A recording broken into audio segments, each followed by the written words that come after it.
Notre secours vient de l'Éternel, notre Dieu, qui a fait les cieux et la terre. C'est lui qui nous convoque dans son amour. Écoutons sa bonne parole. L'Éternel parle et convoque son peuple. « Écoute, mon peuple, dit le Seigneur, et je parlerai. Je suis Dieu, je suis ton Dieu. Celui qui m'écoute aura la sécurité dans sa demeure. Il vivra tranquille, sans craindre le malheur. Oui, c'est vers Dieu que mon âme se tourne. De lui vient mon salut. Le Seigneur éveille chaque matin mon oreille pour que je l'écoute comme un disciple. Ô Éternel, nous espérons en toi. T'appeler et t'invoquer, tel est le désir de nos âmes. Amen.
Écoutons la bonne parole de notre Dieu pour nous préparer à confesser nos fautes.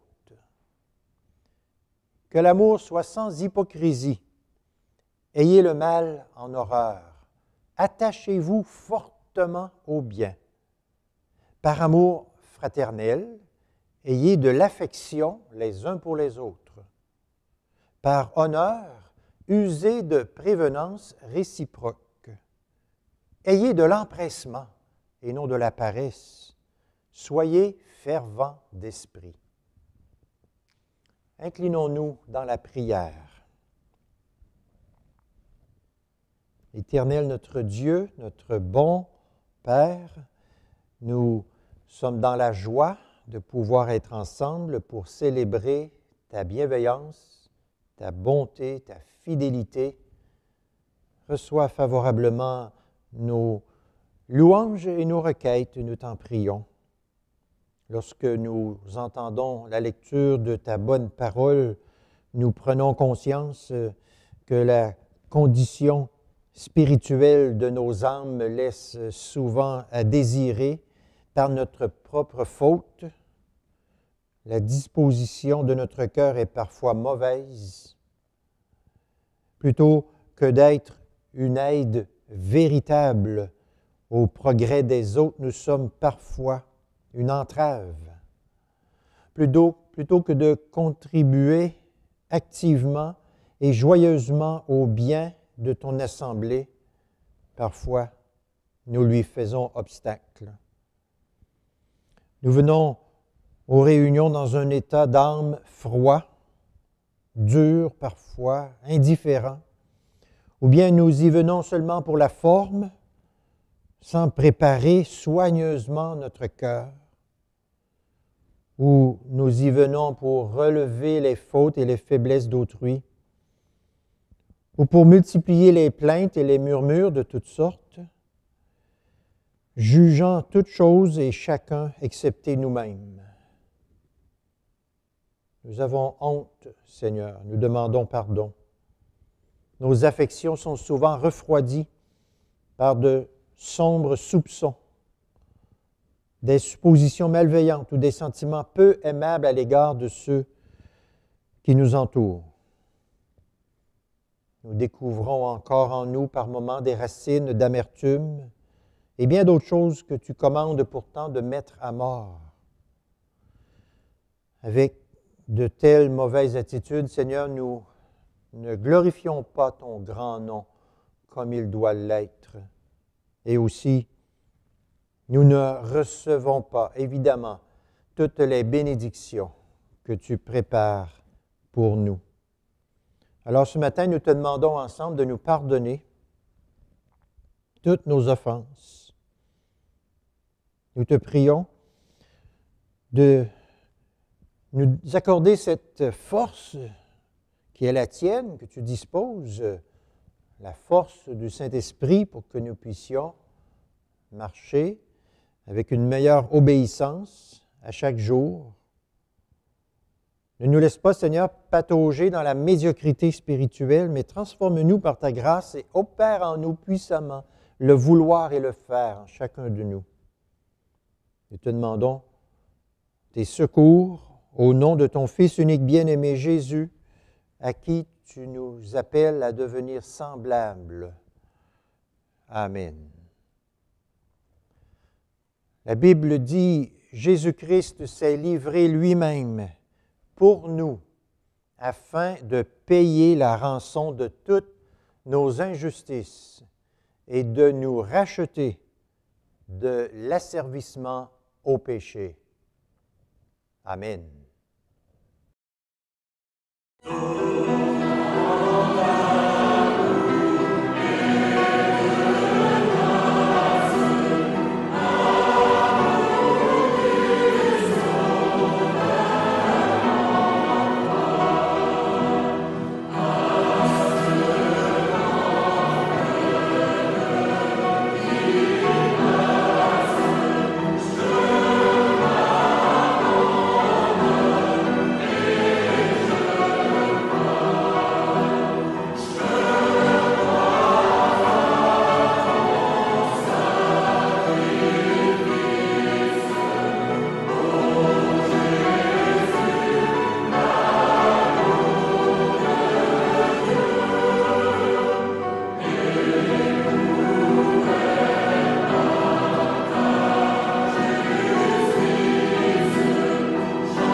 avant d'écouter la lecture de la parole de Dieu, qui ce matin se trouve en 1 Jean 1, le verset 5 jusqu'en 1 Jean 2, le verset 2, prions le Seigneur.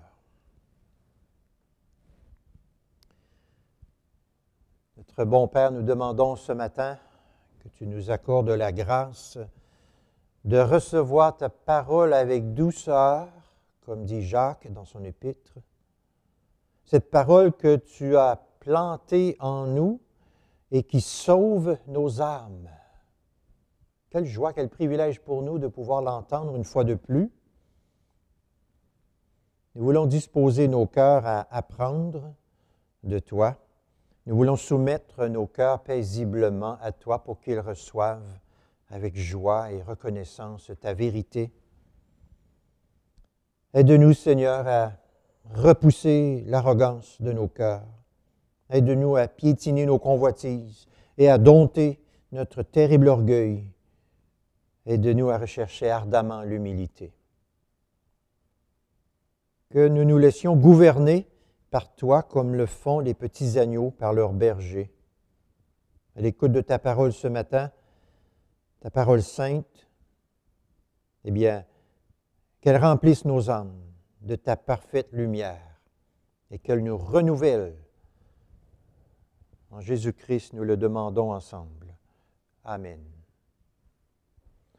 Nous allons écouter la lecture de la première épître de Jean au chapitre 1, à partir du verset 5 jusqu'au chapitre 2, le verset 2.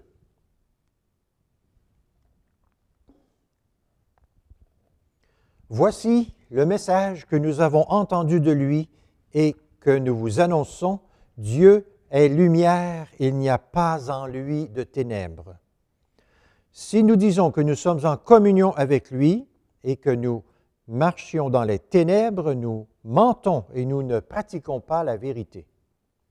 Mais si nous marchons dans la lumière, comme il est lui-même dans la lumière, nous sommes en communion les uns avec les autres et le sang de Jésus, son Fils, nous purifie de tout péché. Si nous disons que nous n'avons pas de péché, nous nous séduisons nous-mêmes et la vérité n'est pas en nous. Si nous confessons nos péchés, il est fidèle et juste pour nous pardonner nos péchés et nous purifier de toute injustice. Si nous disons que nous n'avons pas péché, nous le faisons menteur et sa parole n'est pas en nous. Mes petits enfants, je vous écris ceci afin que vous ne péchiez pas. Et si quelqu'un a péché, nous avons un avocat auprès du Père, Jésus-Christ, le juste. Il est lui-même victime expiatoire pour nos péchés, non seulement pour les nôtres, mais aussi pour ceux du monde entier. Amen. John Bunyan, l'auteur du livre bien connu « Le voyage du pèlerin », raconte un moment bien particulier dans sa vie qui lui a fait prendre conscience d'une façon nouvelle et plus forte que jamais d'une vérité biblique extrêmement précieuse. Écoutez ce qu'il raconte. Un jour, alors que je traversais les champs, la conscience assaillie par des remords, sachant que je n'agissais pas toujours de façon juste, une phrase me traversa l'esprit, la suivante: « Ta justice est au ciel. » Il dit, « Avec les yeux de mon âme, je vis Jésus-Christ à la droite de Dieu. Je me dis donc que quoi que je sois ou quoi que je fasse, Dieu ne pouvait pas prétendre que j'étais en manque de justice, puisque ma justice était à ses côtés.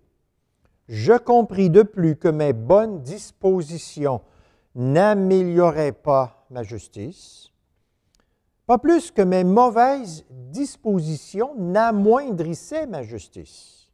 En effet, ma justice, c'est Jésus-Christ, le même hier, aujourd'hui et éternellement.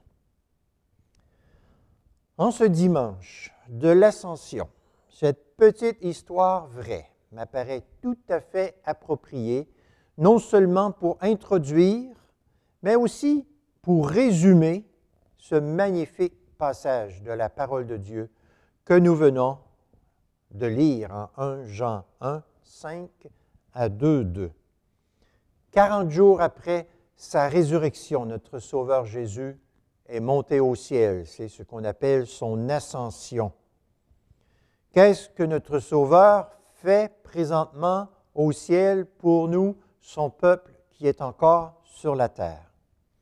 Voyons ce que l'apôtre Jean, inspiré de Dieu, nous révèle à ce sujet.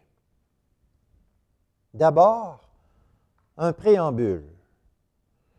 Depuis la révolte de nos premiers parents au Jardin d'Éden, tous les êtres humains nés dans ce monde naissent avec la nature pécheresse. Nous ne faisons pas exception. Voyez ce que Jean écrit au verset 8.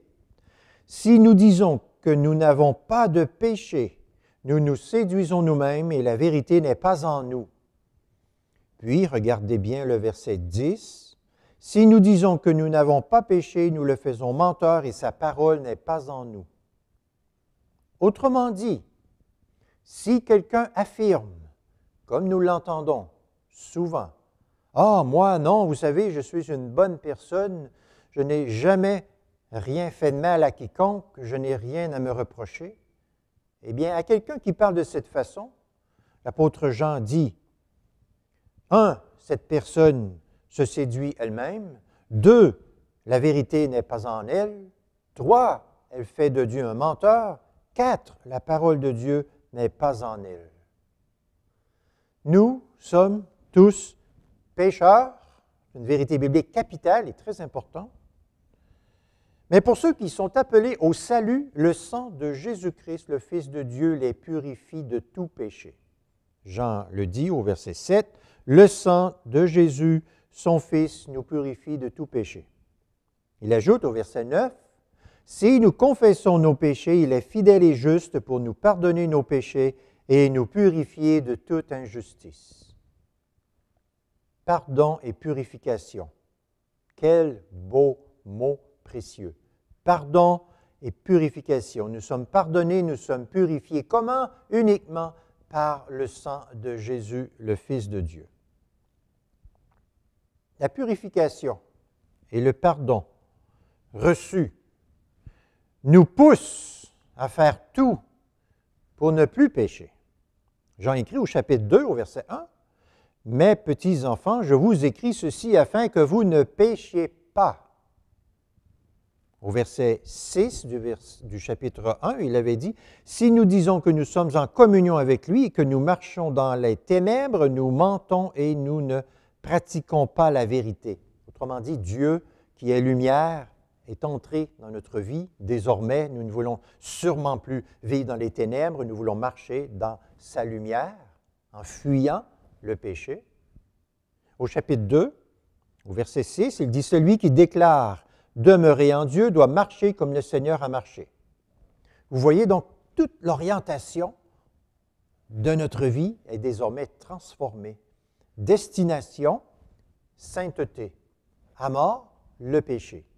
Dans toute son épître, l'apôtre Jean manifeste et exprime une haine contre le péché, un dégoût du péché, un rejet du péché. Il exhorte son peuple à s'éloigner, à fuir, à se garder du péché. Et c'est son but, il le dit dans ce verset que nous avons lu, « Je vous écris ceci afin que vous ne péchiez pas. » C'est ce qu'il dit. Il ne veut pas que le pardon et la purification nous amènent à prendre le péché à la légère. Hein? Ce n'est pas son but. Le pardon et la purification ne doivent jamais nous amener à faire des câlins au péché. Au contraire. Pourtant, c'est malheureusement ce que plusieurs font.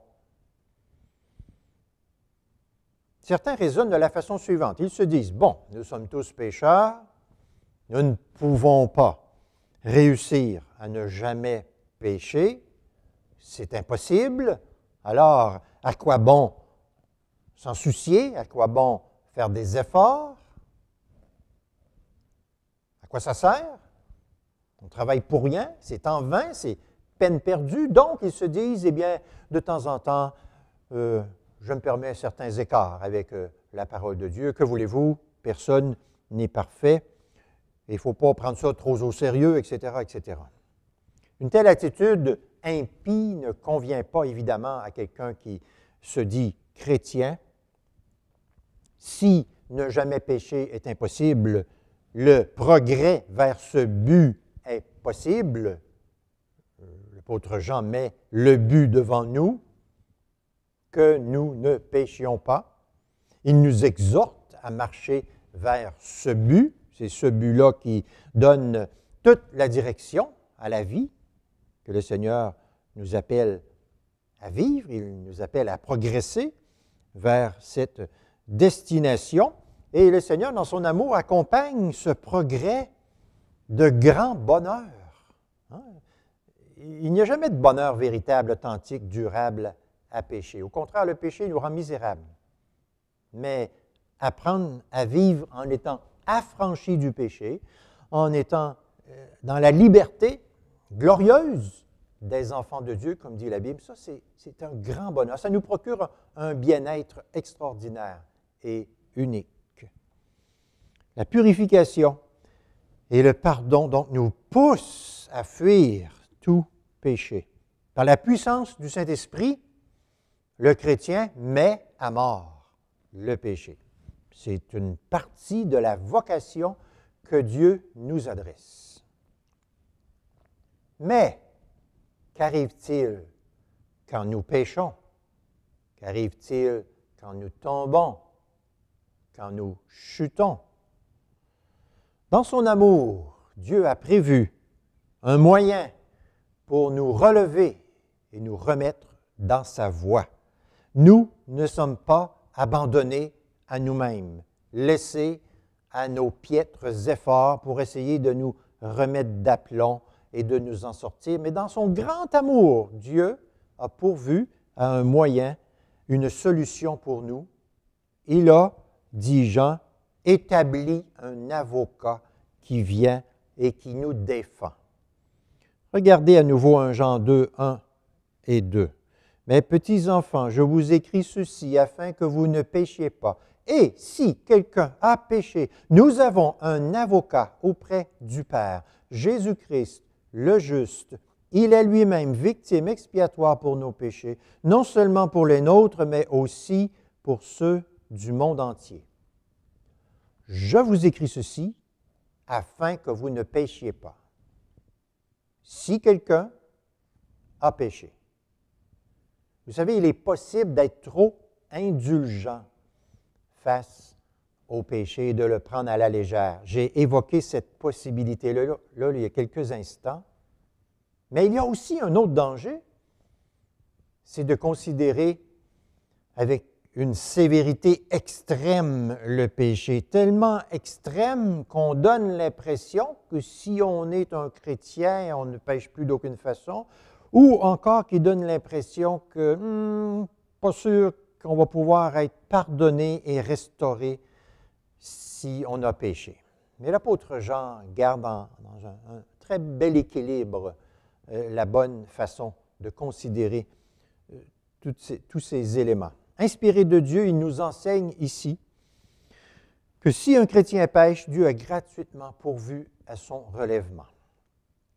Dans la pensée de Jean, il est possible qu'un chrétien ait des attitudes pécheresses. Dans la pensée de Jean, le croyant peut être entraîné temporairement à contre-courant de la vocation qui est la sienne. Il est appelé à être un saint, à vivre saintement dans toute sa conduite, mais il arrive qu'il tombe, qu'il chute. Pendant que nous sommes sur la terre, qui pourrait dire qu'il est toujours sans péché? Personne. Non, personne. Jamais ici-bas nous allons atteindre un degré de sainteté, de perfection, qui va faire en sorte que nous n'aurons plus besoin de purification ou de pardon.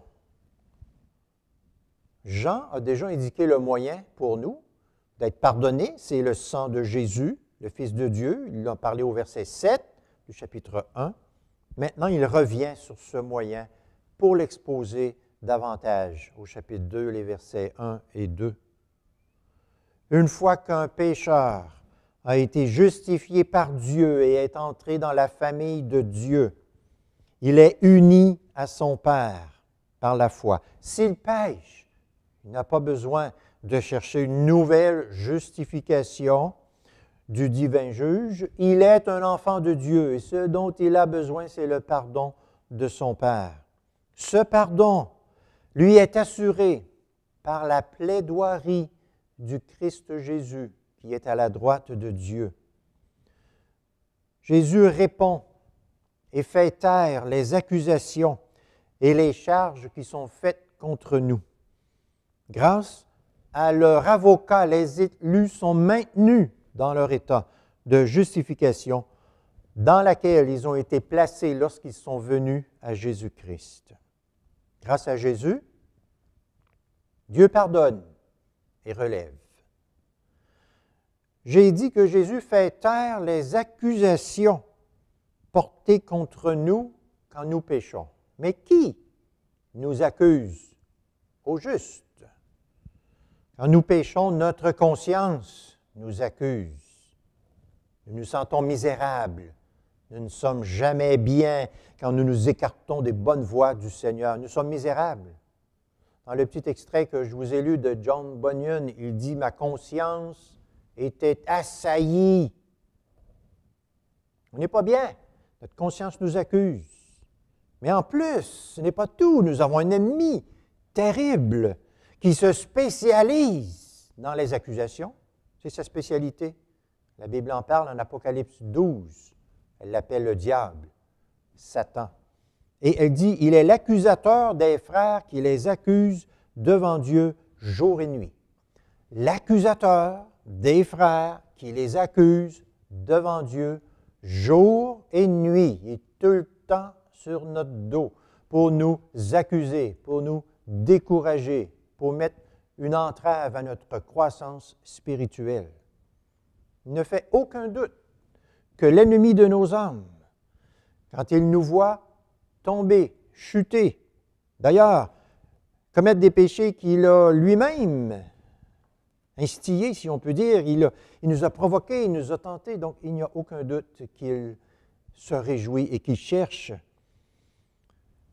à nous chuchoter quelque chose comme « Regarde comment tu t'es conduit. » Et tu te dis un chrétien. Regarde ce que tu as fait. Es-tu fier de toi? Toi qui te disais en train de vivre dans la lumière, regarde ta chute, regarde comment tu es tombé. Ne pense pas que Dieu va te pardonner pour ça. Il cherche à nous décourager, à nous porter à nous apitoyer sur nous-mêmes, à sombrer dans le noir. C'est son but. Il aime rappeler à notre mémoire des vieilles affaires du passé, toutes sortes de vieilles histoires, peut-être des blagues sales entendues ou dites dans notre passé, peut-être des mauvaises relations que nous avons entretenues, que ce soit avant notre conversion ou après, peut-être des images que nous n'aurions jamais dû voir, que nous avons vues, toutes sortes de choses qui cherchent à ramener à notre esprit pour nous écraser, pour nous accuser. Ne pensez pas que le diable cherche à vous embellir, il cherche plutôt à vous enlaidir. Il cherche à élargir votre culpabilité. C'est son but. Le mot « diable » signifie calomniateur, celui qui fait des fausses accusations pour détruire. C'est son but. Il a à notre égard une hostilité implacable. Nous sommes chrétiens, nous sommes appelés à être saints, mais il nous arrive encore de pécher. Notre avocat, Jésus-Christ, défend notre cause. Il prend notre parti devant le Père. Il combat les arguments du diable en faisant valoir son œuvre de substitution. J'en dis que Jésus-Christ, le juste, est lui-même victime expiatoire pour nos péchés. Grâce à Jésus, le Père nous est favorable, nous est propice, il nous est clément grâce à Jésus. Il n'est plus en colère contre nous. notre avocat ne manque pas de remettre l'ennemi à sa place et de lui fermer la bouche. Il nous maintient justifiés devant Dieu. Mais comment Jésus nous défend-il au juste? Est-ce que Jésus nie le fait que nous sommes pécheurs? Non, pas du tout. Ce serait un mensonge, mais il invoque sa substitution. Il prend notre place. C'est comme s'il rassemble tous nos péchés, se les approprie et les fait disparaître. Est-ce que notre avocat dit à son père, « Père, ces gens-là sont innocents, ils n'ont rien fait, ils ne sont pas coupables? » Non, Jésus ne dit pas ça. Ce serait un mensonge. Il ne plaide pas que nous sommes innocents. Il reconnaît notre culpabilité, mais il présente son œuvre d'expiation comme le grand motif de notre acquittement. Est-ce que notre avocat dit, « Oh, j'implore, il y a sûrement des circonstances atténuantes et il faudrait en tenir compte. » Non, pas du tout. Ce serait encore un mensonge, mais notre Sauveur, par sa présence à la droite du Père, proclame que c'est lui qui a tout accompli, qui a tout payé, qui a subi le jugement, la malédiction que nous méritions, nous, il l'a porté et maintenant tout est payé. Voilà comment il plaide notre cause. Le catéchisme de Heidelberg illustre de façon admirable ces vérités-là. Je vous lis 2 questions de ce catéchisme. Écoutez bien. Parce que Jésus-Christ a totalement payé pour eux, Dieu ne veut jamais plus se souvenir de mes péchés, ni de ma nature corrompue contre laquelle j'ai à combattre pendant toute ma vie. Et il me donne par grâce la justice de Jésus-Christ afin que je ne vienne jamais en jugement devant lui. Il me donne par grâce, c'est un cadeau, la justice de Jésus-Christ afin que je ne vienne jamais en jugement devant lui. C'est de toute beauté. Et puis le catéchisme dit aussi, « Quoique ma conscience m'accuse d'avoir gravement péché contre tous les commandements de Dieu, de n'en avoir jamais gardé aucun et d'être encore continuellement enclin à tout mal.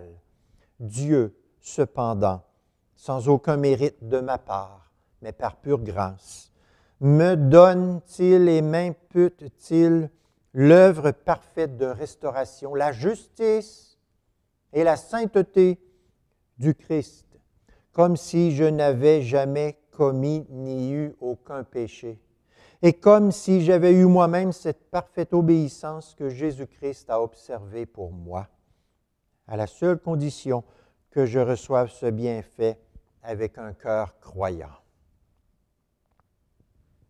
Ces certitudes-là apportent dans nos âmes un calme, une paix, une force incomparable que nous ne pourrons jamais trouver ailleurs. Ces certitudes nous donnent aussi beaucoup d'encouragement et de joie, ce qui nous permet de continuer à vivre, à marcher dans la vocation chrétienne comme Dieu nous y appelle. Dans un sens, on pourrait dire que Jésus-Christ n'est pas ressuscité seul, qu'il n'est pas monté au ciel seul, qu'il n'est pas assis à la droite de Dieu seul, mais qu'il y est monté en tant qu'époux de l'Église. Et donc, que dans un certain sens, l'Église, nous, son peuple, nous sommes ressuscités avec lui. Nous avons monté au ciel avec lui.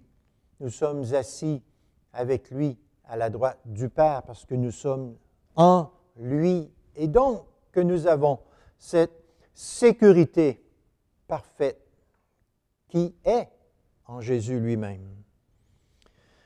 Pouvez-vous imaginer la réception glorieuse de la nature humaine de Jésus lors de son retour au paradis dans la présence de son Père?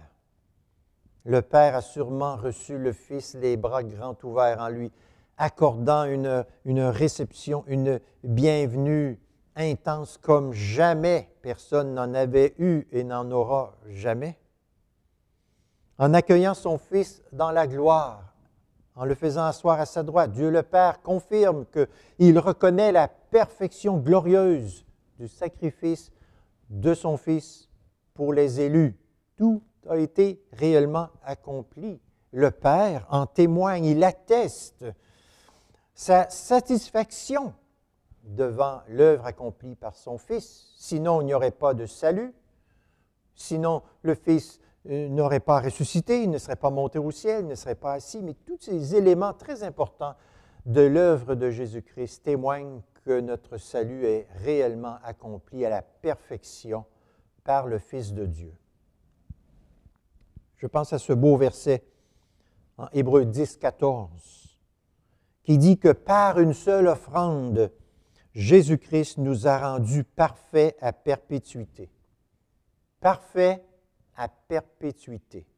Voilà ce que le Fils de Dieu a accompli. Mission accomplie. Pour le chrétien qui chute dans le péché, la solution du Père se trouve donc dans son Fils, qui est notre avocat et qui possède, on pourrait dire, une triple qualification: sa nature juste, sa mort expiatoire et sa plaidoirie. Jésus ne pourrait pas être au ciel aujourd'hui pour nous s'il n'était pas mort pour faire l'expiation de nos péchés.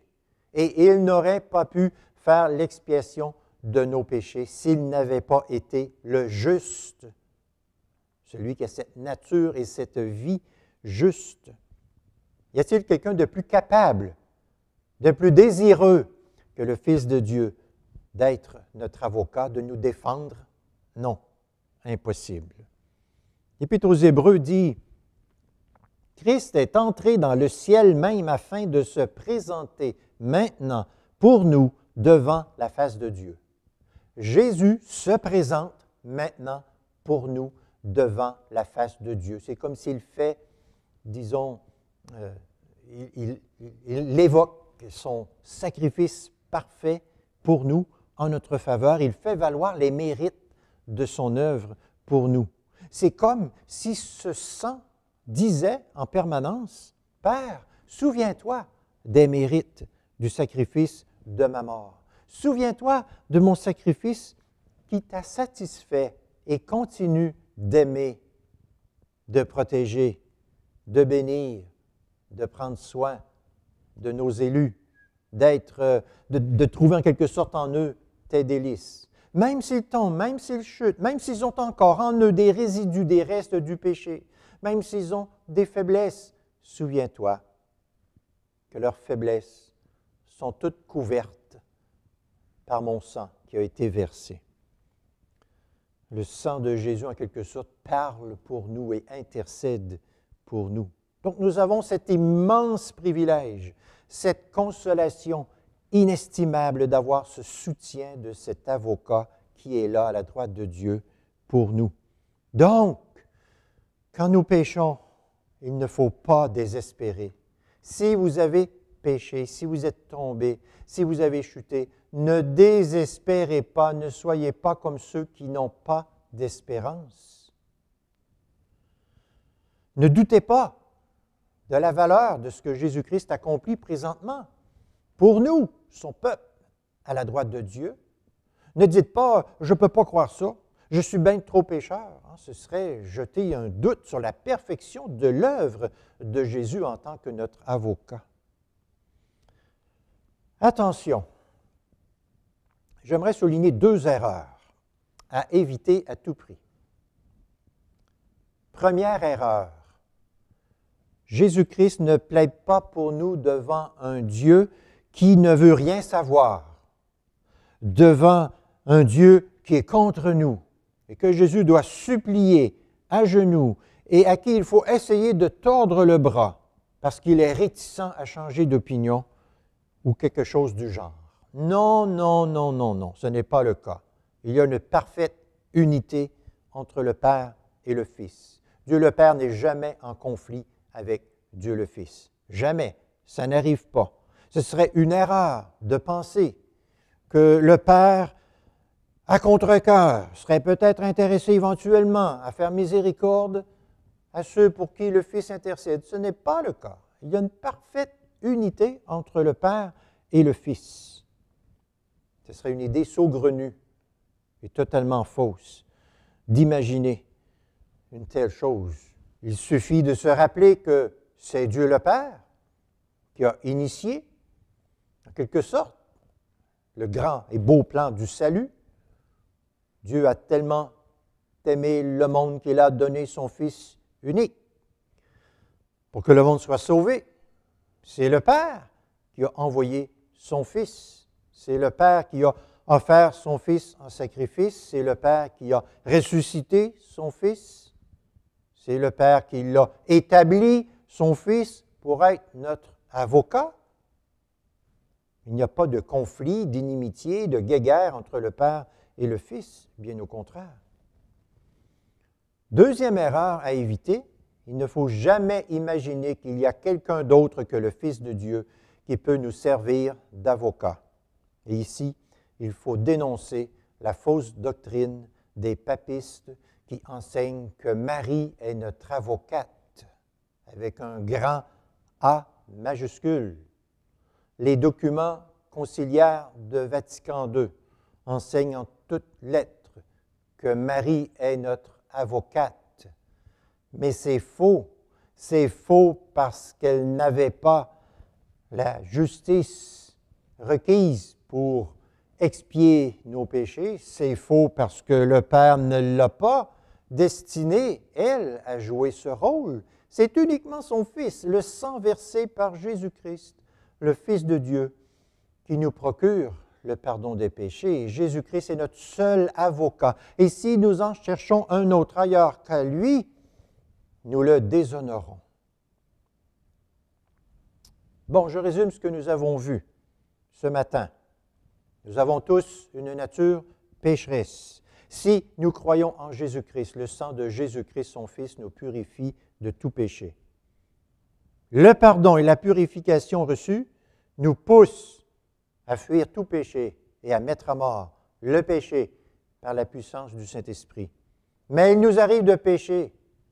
Que faire? Dans son grand amour, Dieu a prévu un moyen pour nous relever, nous remettre sur la bonne voie. Son Fils unique est notre avocat.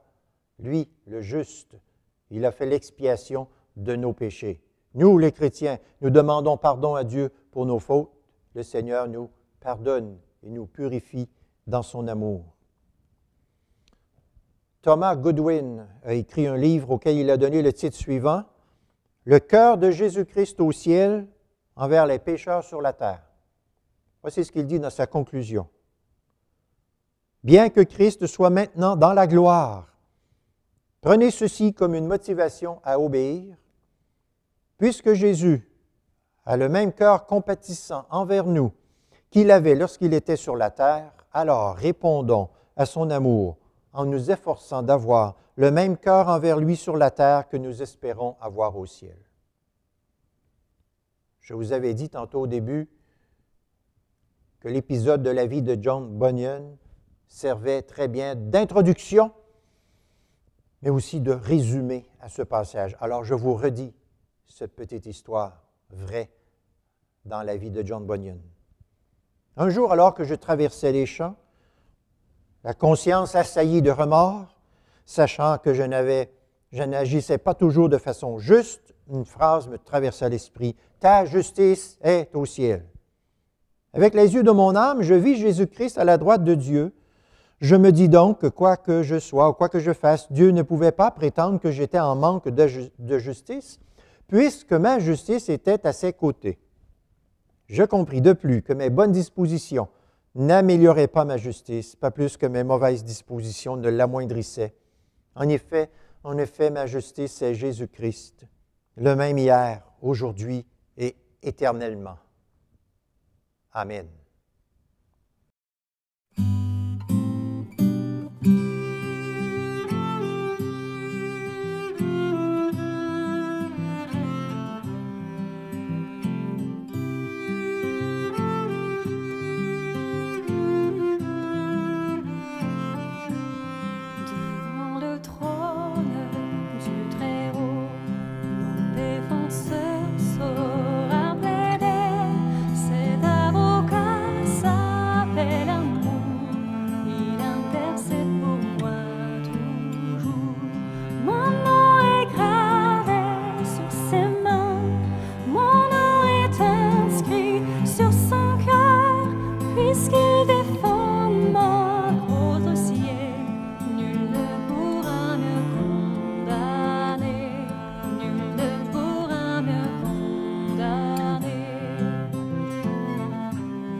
Satan me fait douter, vient me tenter et m'accuser.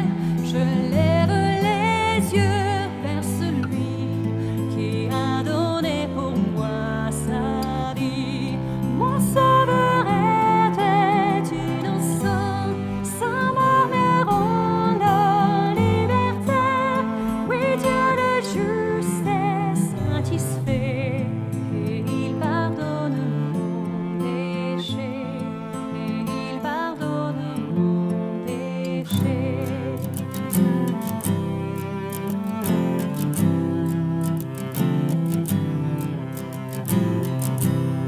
Voyez l'agneau ressuscité, il est le roi plein de bonté.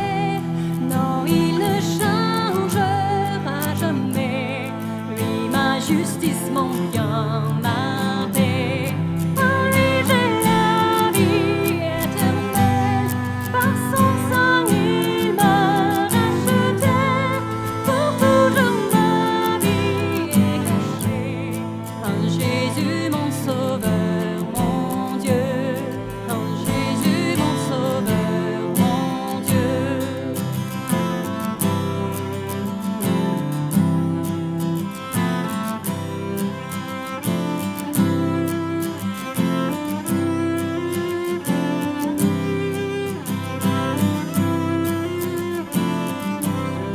En lui j'ai la vie éternelle, par son sang il m'a racheté. Pour toujours ma vie est cachée en Jésus mon sauveur, mon Dieu. En Jésus mon sauveur, mon Dieu.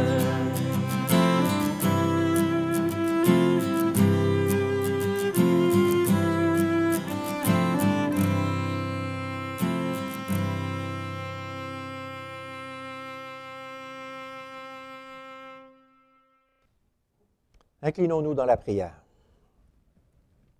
Dieu notre Père, notre bon Père, nous t'adorons et nous te célébrons. Tu le mérites bien. Nous te rendons grâce pour ton merveilleux plan de salut, cette grande rédemption que tu as conçue dans ton amour pour nous, ton peuple, créatures coupables et égarées que nous étions. Tu as pourvu glorieusement à tout pour que tes élus soient gardés et maintenus dans la justification. Seigneur Jésus-Christ, nous te remercions de tout notre cœur, parce que conformément à la volonté du Père, tu t'es offert en sacrifice expiatoire pour nos péchés. Nous nous réjouissons de pouvoir affirmer que tu es ressuscité d'entre les morts et que tu es monté au ciel et que tu es notre avocat, parfait défenseur. Quelle paix et quel grand repos nos âmes trouvent grâce à toi seul. Roi de gloire, délice de ton Père, joie suprême de nos cœurs, nous sommes heureux de t'acclamer. Saint-Esprit, nous te sommes reconnaissants d'avoir ouvert notre esprit et notre cœur pour que nous puissions comprendre et recevoir le salut et voir dans ce grand salut l'amour insondable qui l'a inspiré. Illumine encore plus notre intelligence et aide-nous à mieux comprendre l'œuvre présente du Seigneur Jésus en notre faveur, pour que nous puissions lui offrir la louange et la reconnaissance qui lui sont dues. Dieu trinitaire, en ces temps troublés, difficiles et incertains, glorifie ton nom en donnant la repentance à nos contemporains qui sont encore loin de toi. Accorde-leur cette repentance pour qu'ils arrivent à la connaissance de la vérité et qu'ils soient, comme dit l'apôtre Paul, dégagés des pièges du diable qui les a capturés pour les soumettre à sa volonté. Interviens avec puissance et force, nous t'en prions, pour sauver, pour délivrer, pour donner la vie nouvelle. Notre espérance est en toi, dans la vie comme dans la mort. Amen. Dans son amour, Dieu le Père envoya son Fils Jésus pour accorder la lumière à tous ceux qui sont perdus. Il descendit sur la terre, mais les hommes l'ont rejeté. Ils l'ont cloué au calvaire, mais Christ est ressuscité. Christ est roi, Christ est roi, Christ est roi des rois.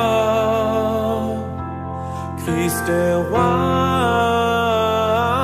Christ est roi, Christ est roi des rois.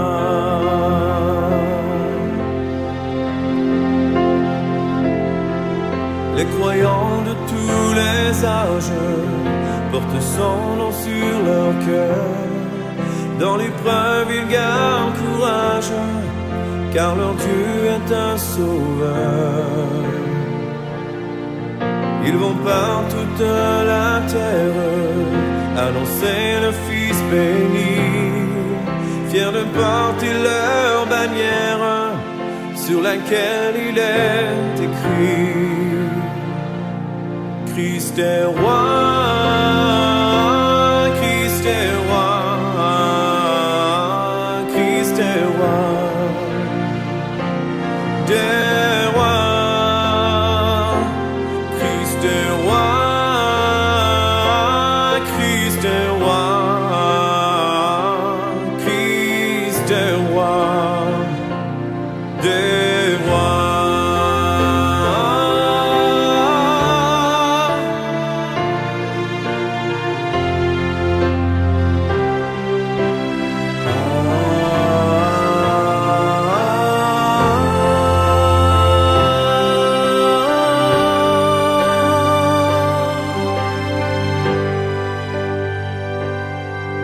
Un jour les chrétiens du monde seront rassemblés par lui. Ils sortiront de leur tombe, car en lui ils ont la vie. Ils formeront un royaume, la terre sera leur pays. Leur hymne sera psaume à la gloire du Messie.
L'Éternel se souvient de nous, il se souvient de son peuple.